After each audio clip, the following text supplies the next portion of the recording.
सोचिए, अपना ही जन्मदिन, पूरा परिवार, मेहमानों से भरा हॉल, और उसी पार्टी में एक लड़की ऐसा धमाका कर दे कि पूरा घर सन्न रह जाए। एक तरफ प्यार और रिश्तों की बातें, दूसरी तरफ अंदर दबा हुआ ऐसा जहर जो सालों से जल रहा है। और आज वो जहर बाहर निकलने वाला है, क्योंकि आज सिर्फ केक नहीं कटेगा, आज रिश्तों की इज्जत भी कटेगी। और जब सबके सामने पापा की बेइज्जती होगी, तब जो सच बाहर आएगा वो किसी ने सोचा भी नहीं होगा। आज घर का माहौल पूरी तरह से बदल चुका था। चारों तरफ सजावट थी, रंग बिरंगी लाइटें चमक रही थीं, मेहमान हंस रहे थे, बच्चों की आवाजें गूंज रही थीं, और केक की खुशबू पूरे हॉल में फैल चुकी थी। लेकिन इस खुशियों के बीच एक ऐसा तूफान छुपा था जो किसी भी पल सब कुछ तबाह कर सकता था। जैसे ही उसने सामने वाले को घूर कर देखा, उसकी आंखों में सिर्फ गुस्सा नहीं था, बल्कि सालों की तकलीफ, सालों की चुप्पी और सालों का बदला था। सामने वाला लड़का गुस्से में बोला, इतनी बदतमीजी से बात करते हुए तुम्हें शर्म नहीं आती? अपने घर में पापा के साथ तमीज से पेश आओगी आज के बाद।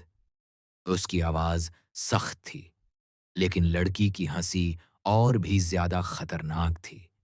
वह आगे बढ़ी और तीखे लहजे में बोली, तुम मुझे लेक्चर दे रहे हो? ये सब जाके अपने मम्मी पापा और अपनी फैमिली को सुनाना, क्योंकि मेरे लिए वो लोग कुछ नहीं है। ये सुनते ही सबकी नजरें उन पर टिक गईं। हॉल में कुछ सेकंड के लिए सन्नाटा छा गया। लड़के ने गुस्से में कहा, बहुत हो गया। 7 साल तक वो लोग चुप रहे, उन्होंने कुछ नहीं कहा। इसका मतलब ये नहीं कि तुम जो चाहो बोलोगी। लड़की ने आंखें लाल करते हुए कहा, 7 साल? हाँ, वो 7 सालों तक चुप थे, क्योंकि उन्हें मेरी याद ही नहीं थी। उन्हें फर्क ही नहीं पड़ा कि मैं जिंदा हूं या मर गई। उन्हें तो बस अपनी दुनिया प्यारी थी। लड़का उसे रोकने की कोशिश करता रहा, पहले जाकर उनसे बात करो, फिर मुझ पर चिल्लाना। लेकिन लड़की का दर्द अब शब्दों में आग बन चुका था। वह फुसफुसाकर बोली, तुम सोच भी नहीं सकते वो चुप क्यों थे। वो सब सिर्फ तुम्हारी वजह से हुआ था, सिर्फ तुम्हारे लिए। ये सुनकर लड़का एकदम सन्न रह गया, जैसे किसी ने उसके दिल पर हथौड़ा मार दिया हो। लड़की ने फिर आगे बढ़कर कहा, और सच बताऊं, मुझे अच्छा लगता है जब उनके साथ ऐसा होता है, क्योंकि उन्हें यही मिलना चाहिए। लड़का तड़प कर बोला, तुम्हें होश भी है? तुम क्या बोल रही हो? लड़की ने गुस्से में जवाब दिया, आज मेरा बर्थडे है ना, तो लो, आज मैं अपना बर्थडे गिफ्ट खुद दूंगी, और वो भी ऐसा गिफ्ट जिसे कोई जिंदगी भर नहीं भूल पाएगा। लड़का डर गया और बोला, मुझे चैलेंज मत करो। लेकिन लड़की की आंखों में अब डर नहीं था, सिर्फ बदला था। वह धीरे से मुस्कुराई और बोली, तुम कहते हो ना कि मैं पापा की सबके सामने इंसल्ट नहीं कर सकती, तो देख लेना, आज मैं सबके सामने ऐसा तमाशा करूंगी कि पूरी दुनिया देखेगी। तभी पीछे से कुछ लोग फुसफुसाने लगे, ये क्या हो रहा है? ये ड्रामा क्यों कर रही है? लेकिन लड़की ने किसी की नहीं सुनी। उसी वक्त लड़का गुस्से में बोला, तुम प्लीज अपनी बकवास बंद करो, तुम्हें पता भी है क्या होने वाला है। लड़की ने हंसते हुए कहा, हाँ, मुझे सब पता है, और तुमने मुझे बताया था ना कि उसने रमन के गिफ्ट के साथ क्या किया था। तो चलो, आज हम सब मिलकर ये एंटरटेनमेंट देखते हैं। और फिर अचानक लड़की ने माइक अपने हाथ में उठा लिया। पूरे हॉल में आवाज गूंज उठी। सभी मेहमान चौंक गए। सामने खड़े रमन भल्ला और डॉक्टर इशिता भी वहां मौजूद थे, और सबको लगा कि शायद ये कोई सरप्राइज परफॉर्मेंस होगी। लड़की ने मुस्कुराते हुए कहा, हेलो एवरीवन। आज मेरे साथ यहाँ हैं मिस्टर रमन भल्ला और डॉक्टर इशिता, और हम सब अपनी फैमिली के साथ यहाँ आए हैं, है ना? लोग तालियां बजाने लगे, लेकिन लड़की की आवाज में जो जहर था वो किसी ने नहीं पहचाना। उसने कहा, फैमिली, फैमिली हमारी लाइफ में सबसे ज्यादा इंपॉर्टेंट होती है। हम जो भी बनते हैं, जो कुछ भी पाते हैं, उसके पीछे सिर्फ हमारी फैमिली का हाथ होता है। उनका प्यार, उनका सपोर्ट, उनका सैक्रिफाइस। सब भावुक होने लगे। कुछ लोग मुस्कुराने लगे, लेकिन तभी लड़की ने धीमे स्वर में कहा, आप सब सोच रहे होंगे कि मैं ये सब क्यों बोल रही हूं, क्योंकि आज हम यहां सेलिब्रेट करने आए हैं। लेकिन आज कुछ ऐसा होने वाला है जो आप भूल नहीं पाएंगे। उसकी आंखें सीधे रमन और इशिता पर थीं। उसने आगे कहा, क्योंकि रमन भल्ला और डॉक्टर इशिता, ये दोनों अलग हैं। आप लोगों को यकीन भी नहीं होगा कि ये लोग असल में कैसे हैं। हॉल में फिर से सन्नाटा। लोग एक दूसरे का मुंह देखने लगे। रमन और इशिता दोनों हैरान रह गए। लड़की ने मुस्कुराकर कहा, वैसे मैं ये कह रही थी कि आज रमन भल्ला और इशिता एक स्पेशल परफॉर्मेंस करेंगे। लोग तालियां बजाने लगे, लेकिन लड़के के चेहरे पर डर साफ था, क्योंकि उसे समझ आ गया था कि ये लड़की परफॉर्मेंस नहीं, बदला दिखाने जा रही है।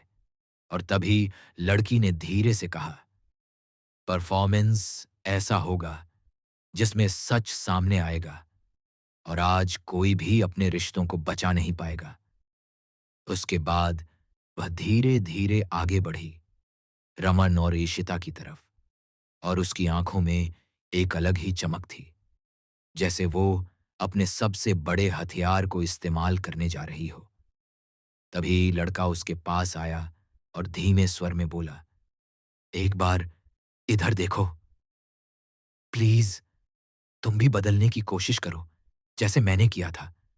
मैं भी कभी गुस्से में था, मेरे अंदर भी जहर भरा गया था, लेकिन मां के प्यार ने मुझे बदल दिया। लड़की ने उसकी तरफ देखा और उसके चेहरे पर एक अजीब सी ठंडी मुस्कान आ गई। वह बोली, तुम्हें लगता है मैं भूल जाऊं? लड़का बोला, मैंने भी रियलाइज किया था कि यह गुस्सा मेरा है, पापा का नहीं। लेकिन लड़की की आवाज कांप गई और फिर वो चीख पड़ी, तुम भूल गए होंगे, लेकिन मैं कभी नहीं भूल सकती।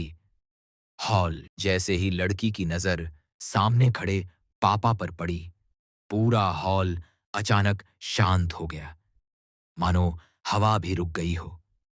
मेहमानों के चेहरों पर मुस्कान गायब थी, बच्चे भी चुप हो गए थे, और हर किसी की आंखें बस उसी लड़की पर टिकी थीं जिसके हाथ में माइक था। लड़की ने कांपती आवाज में कहा, आज आप सब मेरे बर्थडे पर खुश होने आए हैं, लेकिन आज मैं आपको बताऊंगी कि असली खुशी क्या होती है और असली दर्द क्या होता है। ये सुनते ही लड़का आगे बढ़ा और धीरे से बोला, प्लीज ये सब मत करो, सबके सामने मत करो। लेकिन लड़की ने उसकी तरफ देखा और उसकी आंखों में ऐसी नफरत थी कि लड़के की जुबान बंद हो गई। लड़की ने माइक को और मजबूती से पकड़ा और बोली, आज सब लोग यहाँ फैमिली, प्यार, रिश्तों की बातें कर रहे हैं, लेकिन क्या कोई ये भी जानता है कि इस घर में कुछ रिश्ते सिर्फ दिखावे के हैं? तभी पापा ने घबराकर कहा, बस करो, तुम क्या कहना चाहती हो? लड़की ने हंसते हुए जवाब दिया, मैं क्या कहना चाहती हूं? नहीं, आज मैं सबको दिखाना चाहती हूं कि इस घर के सबसे बड़े इज्जतदार इंसान की असलियत क्या है। ये सुनते ही मेहमानों में हलचल मच गई। कोई फुसफुसाया, ये लड़की पागल हो गई है, तो कोई बोला, ये किसकी बेटी है? और तभी पापा ने गुस्से में माइक छीनने की कोशिश की, लेकिन लड़की ने माइक पीछे कर लिया और जोर से चिल्लाई, नहीं, आज कोई मुझे नहीं रोकेगा। उसके बाद उसने सबकी तरफ देखते हुए कहा, आप सब जानते हैं, मैं 7 साल से इस घर में हूं, लेकिन क्या किसी ने कभी पूछा कि मैं कहां से आई? मैं किसकी बेटी हूं? मैं किस हाल में थी? लोग एक दूसरे का मुंह देखने लगे। पापा का चेहरा पीला पड़ चुका था।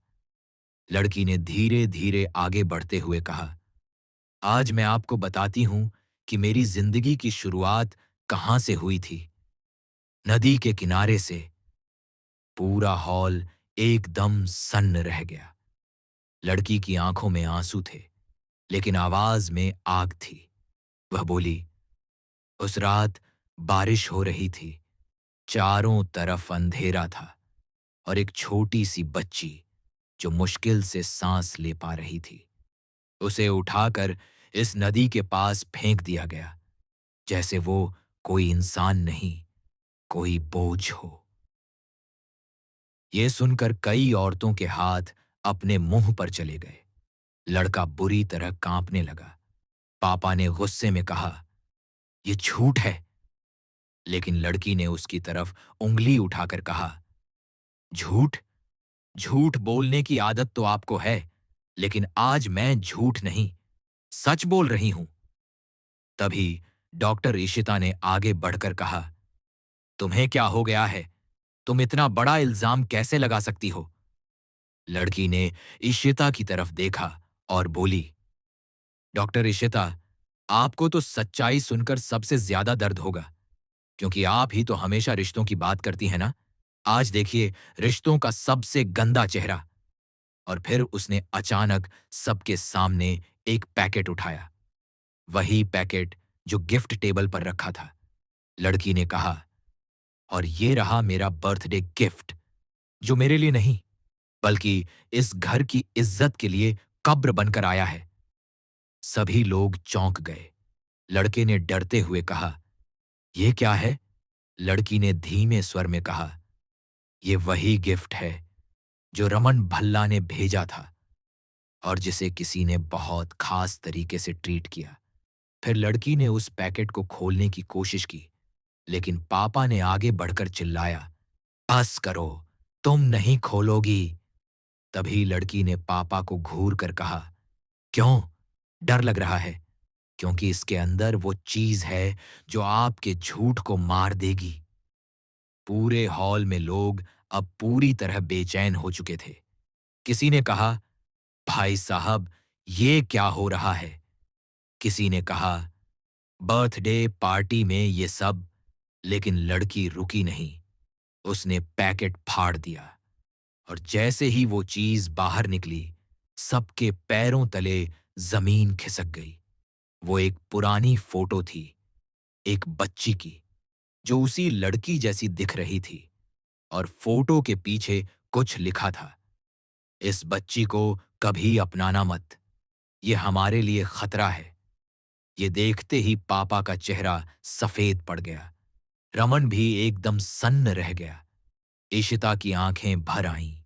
लड़की ने कांपती आवाज में कहा, देखा, ये खतरा मैं हूं, और खतरा इसलिए क्योंकि मैं उस रात मरी नहीं। अब लड़की की आवाज तेज हो गई। आप सबको पता है, इस फोटो के पीछे ये लाइन किसने लिखी? किसने लिखा कि मुझे अपनाना मत? यही पापा। पूरा हॉल जैसे फट पड़ा। लोग शॉक में थे। कोई बोला, ये क्या कह रही है? कोई बोला, इतने बड़े आदमी पर इल्जाम। पापा गुस्से में चिल्लाए, चुप, ये सब बकवास है। लेकिन लड़की ने पलटकर कहा, बकवास नहीं, ये आपकी असलियत है। तभी लड़का आगे आया और बोला, तुम गलत समझ रही हो, पापा ऐसा नहीं कर सकते। लड़की ने उसे देखा और कहा, तुम्हें अब भी लगता है ये मासूम है?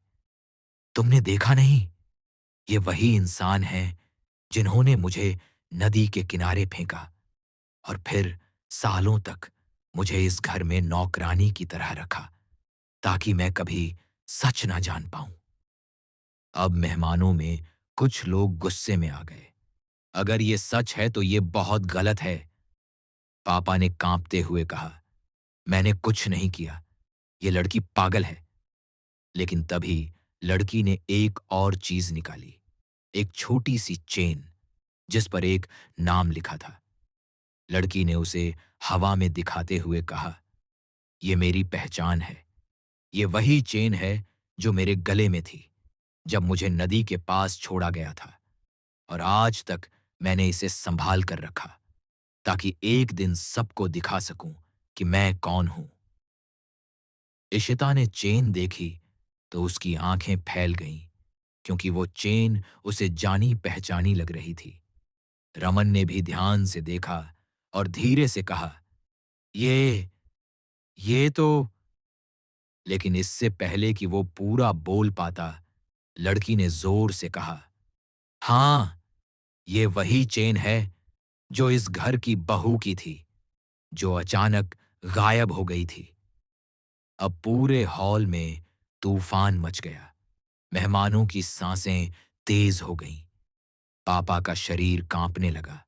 लड़की ने सबके सामने चिल्लाकर कहा, आज मैं पूछती हूं, अगर मैं खतरा हूं तो आखिर मैं किसकी बेटी हूं, और मेरी मां कौन थी? और फिर उसने सीधा पापा की तरफ। दरवाजे के खुलते ही पूरा हॉल जैसे थम गया। हर किसी की नजर उसी आदमी पर टिक गई जो हाथ में फाइल लिए अंदर आया था। उसके चेहरे पर घबराहट नहीं थी, बल्कि एक अजीब सा आत्मविश्वास था, जैसे वो आज किसी को बचाने नहीं, किसी को बेनकाब करने आया हो। लड़की ने उसे देखते ही राहत की सांस ली, मानो उसे इसी पल का इंतजार था। पापा की आंखें उस आदमी को देखते ही फैल गईं और उनका चेहरा ऐसा पीला पड़ गया जैसे किसी ने उनकी रूह खींच ली हो। पापा कांपते हुए बोले, "त- तुम यहां क्या कर रहे हो?" आदमी ने तेज आवाज में कहा, मैं यहां इसीलिए आया हूं क्योंकि अब बहुत हो गया। 7 साल तक एक मासूम बच्ची को सच से दूर रखा गया, और आज जब वो बोलने लगी है तो उसे पागल साबित किया जा रहा है। मेहमानों में खलबली मच गई। कोई बोला, ये कौन है? कोई बोला, क्या सच में कोई सबूत है? रमन भल्ला आगे बढ़े और सख्त लहजे में बोले, आप कौन हैं और ये फाइल किस बारे में है? आदमी ने अपनी सांस रोकी और बोला, मेरा नाम इमरान है, और मैं वही इंसान हूं जिसने 7 साल पहले नदी के किनारे एक बच्ची को मरते हुए नहीं, बल्कि जिंदा पाया था। ये सुनते ही पूरे हॉल में बिजली सी गिर गई। इशिता के मुंह से बस इतना निकला, हे भगवान। लड़की की आंखें भर आईं, लेकिन इस बार उसमें दर्द नहीं, बल्कि उम्मीद थी। इमरान ने आगे कहा, उस रात बारिश हो रही थी, पानी तेज बह रहा था, और मुझे नदी के किनारे किसी के रोने की आवाज आई। जब मैं वहां पहुंचा तो मैंने देखा एक छोटी बच्ची की सांसें चल रही थीं। वो पूरी तरह भीगी हुई थी, कांप रही थी, और उसके गले में यही चेन थी। इतना कहते ही इमरान ने लड़की की तरफ देखा और बोला, मैंने तुम्हें बचाया था, और मैंने ही तुम्हें उस अस्पताल तक पहुंचाया था जहां तुम्हारी जान बची। अब हॉल में मौजूद हर इंसान की आंखें खुली की खुली रह गईं। पापा का गुस्सा अचानक डर में बदल गया। पापा चिल्लाए, ये झूठ है, ये सब झूठ है। लेकिन इमरान ने फाइल खोलकर कहा, झूठ? तो फिर ये क्या है? और उसने फाइल से कुछ कागजात निकालकर हवा में लहरा दिए। ये अस्पताल की रिपोर्ट है। जिस दिन इस बच्ची को भर्ती किया गया था, डॉक्टर की साइन की हुई रिपोर्ट, और पुलिस स्टेशन की एंट्री भी। लोग कागज देखने के लिए आगे बढ़ने लगे। रमन ने फाइल लेकर पढ़ी और उनका चेहरा गंभीर हो गया। इशिता ने भी देखा और उनके हाथ कांपने लगे। रमन ने धीरे से कहा, यह रिपोर्ट असली लग रही है। पापा की सांसें तेज हो गईं। लड़की ने चीख कर कहा, अब बोलिए, अब भी कहेंगे कि मैं झूठ बोल रही हूं? पापा ने खुद को संभालते हुए कहा, अगर ये बच्ची बच गई थी तो इसे वापस क्यों नहीं भेजा गया? ये सब ड्रामा है। इमरान ने तुरंत जवाब दिया, क्योंकि जब मैंने पुलिस को बताया तो अगले ही दिन मुझे धमकी मिली। मुझे कहा गया कि अगर मैं जिंदा रहना चाहता हूं तो इस केस से दूर रहूं। मेहमानों में एक और शोर उठ गया। इमरान ने पापा की तरफ देखकर कहा, और वो धमकी किसने दी थी, ये भी बताऊं? पापा की आंखों में डर साफ नजर आने लगा। इमरान ने फाइल से एक और कागज निकाला और कहा, ये वो लेटर है जो मुझे मिला था, और इसमें लिखा है कि अगर मैंने बच्ची का नाम लिया तो मेरा पूरा परिवार खत्म कर दिया जाएगा। इशिता ने कांपते हुए पूछा, लेकिन इसमें भेजने वाले का नाम? इमरान ने एक सेकंड रुककर कहा, नाम नहीं लिखा, लेकिन ये साइन। और उसने कागज को रमन के सामने कर दिया। रमन ने जैसे ही उस साइन को देखा, उनका चेहरा गुस्से से लाल हो गया। रमन ने जोर से कहा, ये तो इसी घर के पापा का साइन है। पूरा हॉल हिल गया। कुछ औरतें डर के मारे बैठ गईं, कुछ लोग पीछे हट गए। लड़की ने रोते हुए कहा, मैंने कहा था ना, ये ही हैं। पापा अब बुरी तरह घबराकर बोले, नहीं, ये नकली है, किसी ने मुझे फंसाने के लिए। लेकिन तभी इमरान ने एक और बम फोड़ दिया। उसने कहा, सिर्फ यही नहीं, मैंने उस रात एक गाड़ी भी देखी थी, काली रंग की, और उस गाड़ी के नंबर की फोटो मैंने मोबाइल में खींची थी। इतना कहकर इमरान ने अपना फोन निकाला और स्क्रीन सबके सामने कर दी। फोन में वही नंबर था, और जैसे ही नंबर दिखा, पापा का चेहरा बिल्कुल उतर गया, क्योंकि वो नंबर उसी घर की गाड़ी का था। रमन ने गुस्से में कहा, यह नंबर तो हमारे घर की कार का है। इशिता ने कांप कर कहा, यह कैसे हो सकता है? लड़की की आंखों में आंसू बहने लगे, लेकिन इस बार वो टूट नहीं रही थी, वो मजबूत हो रही थी। उसने कहा, अब भी बोलिए, बोलिए कि आप निर्दोष हैं। तभी पापा ने गुस्से में इमरान का फोन छीनने की कोशिश की, लेकिन रमन ने उनका हाथ पकड़ लिया और जोर से कहा, बस, अब बहुत हो गया। पापा ने चिल्लाकर कहा, तुम सब मेरे खिलाफ हो गए, एक लड़की की बात पर। तभी लड़की ने धीमे लेकिन जहरीली आवाज में कहा, लड़की की बात नहीं, सच की बात है। फिर उसने आगे बढ़कर कहा, आपने मुझे नदी के पास फेंका, क्योंकि आप नहीं चाहते थे कि मैं जिंदा रहूं, क्योंकि अगर मैं जिंदा रहती तो एक दिन मैं सबको बता देती कि मेरी मां कौन थी। इशिता ने अचानक पूछा, तुम्हारी मां कौन थी? लड़की ने पलटकर इशिता को देखा और बोली, मेरी मां इस घर की बहू थी, जो अचानक गायब हो गई थी, और सबने कहा था कि वो मर गई। ये सुनते ही इशिता के पैरों तले जमीन खिसक गई। रमन भी शौक में आ गए।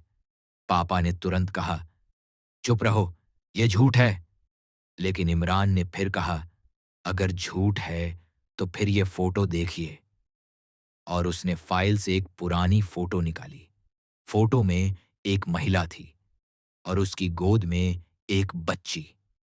वो महिला बिल्कुल इशिता जैसी दिख रही थी। इशिता ने फोटो देखते ही चीख दी, ये ये तो। रमन ने भी फोटो देखा और उनका गला सूख गया। लड़की ने कांपती आवाज में कहा, हाँ, ये मेरी मां है, और ये मां कोई और नहीं, डॉक्टर इशिता हैं। पूरे हॉल में हाहाकार मच गया। मेहमानों के मुंह खुले रह गए। इशिता पीछे हट गई। नहीं, ये नहीं हो सकता, मैं मां कैसे होवी से। अंधेरा हॉल में फैल गया और हर कोई चीखने चीखने लगा। बिजली चली गई थी, लाइटें बुझ गई थीं, और सिर्फ बाहर से आती बारिश की आवाज सुनाई दे रही थी। लड़की के मुंह पर किसी ने हाथ रखा और उसे पीछे खींच लिया। उसने जोर से संघर्ष किया, लेकिन अंधेरे में उसे पहचानना नामुमकिन था। उसकी सांसें तेज हो गईं और दिल जोर-जोर से धड़कने लगा। उसने अपनी आंखें जोर से बंद कीं और खुद को संभालने की कोशिश की, लेकिन उसका डर अब गुस्से में बदल चुका था। वह जोर से चिल्लाई, "छोड़ो! मुझे छोड़ो!" लेकिन जवाब में सिर्फ एक गंभीर आवाज आई, "अगर तुम सच बोलोगी, तो आज यहीं खत्म कर दूंगा।" लड़के ने पहचानने की कोशिश की, लेकिन अंधेरे में उसकी शक्ल दिखाई नहीं दे रही थी। इसी बीच इमरान और रमन दोनों हॉल में भागे और उन्होंने लड़की को पकड़ने वाले की तरफ बढ़ने की कोशिश की, लेकिन वह अचानक गायब हो गया। जैसे ही बिजली वापस आई, पूरा हॉल सन्न रह गया। लड़की खुद को आजाद पाई, लेकिन उसके सामने जो दृश्य था, उसने सबकी सांसें रोक दी। पापा का चेहरा बिल्कुल सफेद था। वह अपने हाथ में फाइल और पत्रों के साथ खड़ा था, लेकिन उसकी आंखों में डर साफ दिखाई दे रहा था। लड़की ने धीमे लेकिन तेज स्वर में कहा, "तो ये है वो आदमी जिसने मुझे नदी के पास फेंकने की धमकी दी थी और जिसने 7 साल तक मेरी जिंदगी तबाह की।" इशिता, जो अब तक स्तब्ध थी, कदम आगे बढ़ाकर बोली, मैं मैं आपकी मां हूं और मैं कभी नहीं चाहती थी कि ये सब हो, लेकिन मुझे मजबूर किया गया था। लड़की ने एकदम रुककर उसकी तरफ देखा और उसके गले से आवाज निकली, "क्या आप सच में मेरी मां हैं?" इशिता ने धीरे से सिर हिलाया और बोली, "हां, मैं तुम्हारी मां हूं और मैंने तुम्हें हमेशा ढूंढा, लेकिन सच्चाई इतनी खतरनाक थी कि मैं सीधे सामने नहीं आ सकी।" लड़की की आंखें भर आईं, लेकिन इस बार उसके आंसू दर्द के नहीं थे, बल्कि राहत और सच्चाई से थे। उसने माइक को अपने पास रखते हुए कहा, "तो अब समझ गए ना सभी लोग, जो मैंने सालों तक सहा, वो सिर्फ पापा के डर और उनकी चालाकियों की वजह से था। आज मैं सबके सामने वो सच ला रही हूं जो कोई जानना नहीं चाहता था।" इसी बीच इमरान ने फाइल खोली और सबको दिखाया कि किस तरह पापा ने उस रात डॉक्यूमेंट्स और अस्पताल की रिपोर्टों को हटा दिया था। इमरान ने कहा, "ये देखिए, हर चीज रिकॉर्ड में है। हर झूठ का सबूत मेरे पास है और आज मैं सबको दिखाऊंगा कि किसने सच को दबाया और किसने मासूम को नुकसान पहुंचाया।" लड़की ने पापा की तरफ देखकर कहा, "और आज सब कुछ खुल जाएगा। सब लोग देखेंगे कि आपने सिर्फ अपनी इज्जत बचाने के लिए क्या-क्या किया। अब ये नाटक खत्म हुआ। अब असली कहानी सामने आएगी।" पापा ने घबराकर कहा, "तुम सब झूठ फैलाकर मेरी इज्जत मिटा रही हो।" लड़की ने पापा की ओर एक बार घूरा और कहा, "झूठ नहीं, ये सब सच है। और अब मैं सबके सामने बताऊंगी कि किसने मेरी मां को मारा, किसने मुझे नदी के पास फेंका और किसने सालों तक मेरी जिंदगी बर्बाद की गई।" रमन और इशिता के सामने अब एक अजीब सा सन्नाटा छा गया। सब मेहमान हॉल में डर और उत्सुकता से देख रहे थे। लड़की ने माइक को जोर से पकड़ा और कहा, "अब वक्त आ गया है कि पूरा सच सामने आए और कोई भी इस घर में सुरक्षित नहीं रहेगा जब सच्चाई सबके सामने होगी।" लड़की ने धीरे से कहा, "तैयार रहो, क्योंकि जो अब आने वाला है वो सिर्फ तुम्हारे लिए सच की सबसे बड़ी मार है। ये कहानी खत्म नहीं, बस शुरू हुई है।" जैसे ही लड़की ने माइक पकड़ा, पूरे हॉल में एक सन्नाटा छा गया। अब सब जानते थे कि सबसे बड़ा राज खुलने वाला है और कोई भी पल भर के लिए आंखें नहीं झपकाना चाहता था। लड़की ने गहरी सांस ली और तेज आवाज में बोली, "आज मैं सबको बताने वाली हूं कि मेरे साथ क्या हुआ और क्यों मेरे अंदर वो गुस्सा और दर्द है जो किसी ने कभी महसूस नहीं किया। पापा का चेहरा सफेद पड़ चुका था। वह हाथ पांव मारते हुए बोले, तुम तुम ये सब कैसे कह सकती हो?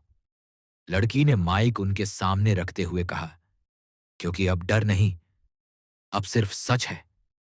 फिर उसने इमरान की ओर देखा और बोली, इमरान, सबूत दिखाओ। इमरान ने फाइल खोली और हर कागज, हर फोटो और हर डॉक्यूमेंट सबके सामने रख दिया। हर कोई दांतों तले उंगली दबा रहा था। सब चुप थे, क्योंकि जो सामने था उसने हर किसी की सांसें रोक दी थीं। लड़की ने पापा की तरफ देखकर कहा, आपने उस रात मेरी मां को, जिसे आप अपनी बहू कहते थे, नदी के पास फेंक दिया। उसके बाद मुझे भी वहां फेंकने की कोशिश की और फिर इस घर में 7 साल तक मुझे नौकरानी की तरह रखा। पापा अब पूरी तरह टूट चुके थे। उनकी आवाज कांप रही थी। नहीं, ये सब झूठ है। मैं ऐसा नहीं कर सकता। लेकिन लड़की ने जोर से कहा, झूठ नहीं, और अब सब जानेंगे। देखिए, ये फोटो, ये वही मेरी मां की है और ये वही मैं हूं जो जिंदा रही। इशिता ने कदम बढ़ाकर कहा, हां, ये सच है और मैं तुम्हारी मां हूं। मैंने हमेशा तुम्हें ढूंढा और तुम्हें सच बताने की हिम्मत आज ही जुटाई।